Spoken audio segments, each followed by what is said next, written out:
flash in the pan, clearly, but it was so big. She was so popular that I remember a poll that was released, or like a data research campaign out of London, England or something, considered her the most marketable athlete on earth at one point. Yes, this is true. I will remember go back and find remember it. all the commercials when she was like She at was her peak? everywhere. It was all the time. Everywhere. And it lasted, what, a year and a half? And then it just completely fell off a cliff. Like, how would, if someone came to you and said, describe the career of Jeannie Bouchard, how would you do that?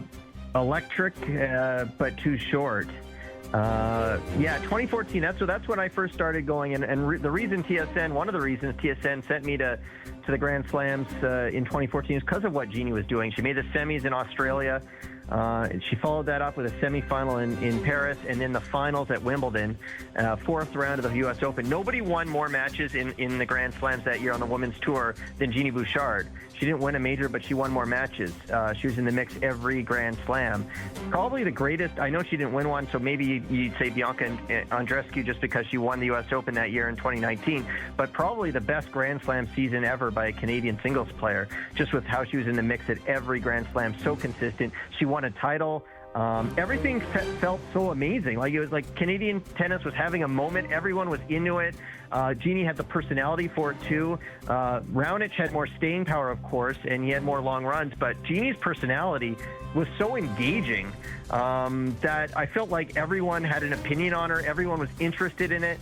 And she really captured the imagination, but it was too short. And 2015 was a bit of a disaster.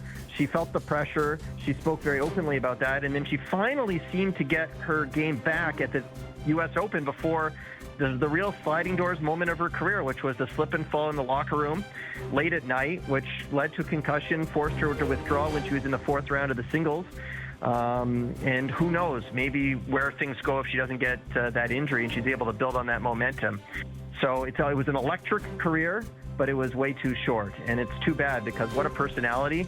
And her game when she was on, the aggressive style, she was fun to cover, that's for sure. Yeah, the magazine was Sports Pro. London magazine that bills itself the leader in global sports industry news, views, insights, and features. Now, I don't know enough about it. Maybe it's some guy's basement like Liverpool or something, and the guy has absolutely no reason to call himself or state himself in those regards, but released its annual list of the top 50 most marketable athletes in the world in 15. And at the top of it was Jeannie Bouchard.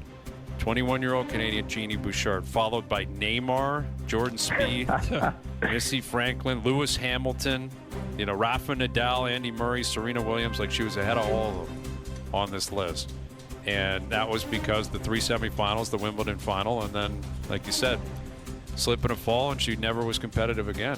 Kind of crazy. Go ahead, Jonas. She had one big moment after that, really big moment where you remember Sharapova had the doping ban, yep. And she came out and she said she felt that Sharapova should be banned for life, and nobody was really saying that, no one on tour at least, and they ended up playing each other in Madrid.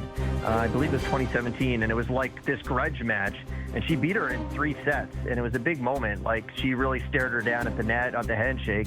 But you're right, after that it was not at the Grand Slams. There was never really any more big moments. You kept waiting for her to have that resurgence, and it never really happened.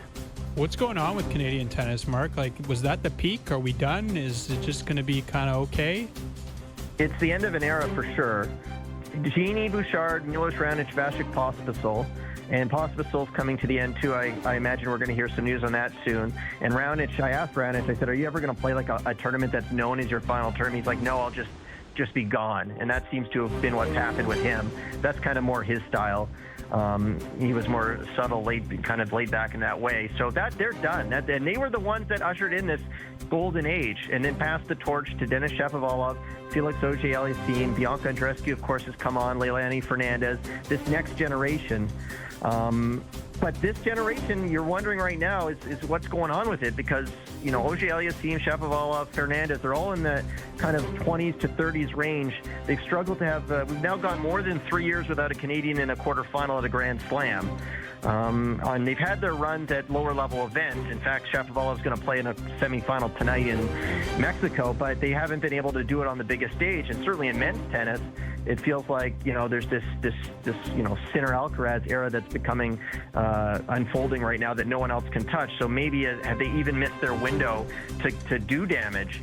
We'll see. They're all young enough still to do it, but it does feel like it's been a tough patch. I am very excited about an 18-year-old Vicky Mboko from Burlington, Ontario, who just made her Grand Slam debut in Paris, got into Wimbledon as a lucky loser and knocked out a seeded player. People are very, very excited about her potential at 18 and where she's going to go. She'll get a wild card. She'll play in Montreal.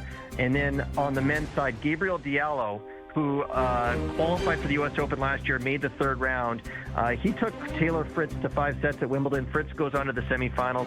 He's a bit of a late bloomer, went to Kentucky, went the college route, and he's up to now in the 30s range. Could end up being seeded for the U.S. Open. So I'm very excited about the prospect of Mboko and Diallo as maybe that next generation that hopefully can push Chapo and Felix and Layla, and we can get a whole group of guys, kind of that pack hunter mentality, so that Canada can get back to some deep runs in Grand Slams, which we haven't seen in a while. Okay, love it. Love the updates. Really appreciate it, Mark. Little hockey, little tennis. Perfect mix, I think, in July. It's a weird time for me because I'm getting ready to go to the World Junior Summer event next week, but it's also coinciding with the National Bank Open, so I'm kind of juggling some interviews on both ends, and I'm like, I am the only person in the world who has this problem. Yes. Like trying to fit in tennis with World Junior Summer stuff. So it's a weird time of year, but it's fun. Yep. Crush it like you always do. Thank you, Mark. Thanks, guys. Mark Masters. Yeah, the World Junior Camp. I guess Gavin McKenna will be there, right? Running the show. Future Penn State Nittany Lion. Just a little bit disappointing. I'm sure out there that's big news, right, Strud? Not playing in the WHL. Yeah, it's interesting. I mean, everything's changed so much with that now that players can go from CHL to NCAA. That's massive, and I think that. I definitely don't know anyone who knows everything how it's going to play out, because now here we call the Alberta Junior Hockey League or BCHL, do they become feeder leagues to the Western League, and now Western League is feeding their top players onto the NCAA. Like, no disrespect to Medicine Hat, but would you rather play there in Alberta or go to a college down the States and get paid way paid more? A lot.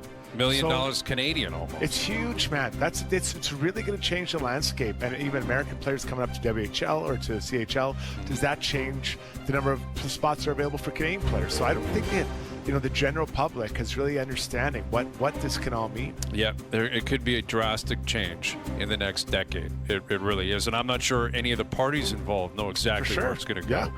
All right, Bob Weeks on day 2 of the Open Championship. Scotty Scheffler solo lead at 10 under. Corey Connors made the cut. He's playing into the weekend, the only Canadian to do so. We're on now with Bob in about 15. Overdrive continues, TSN 1050 and on the TSN app.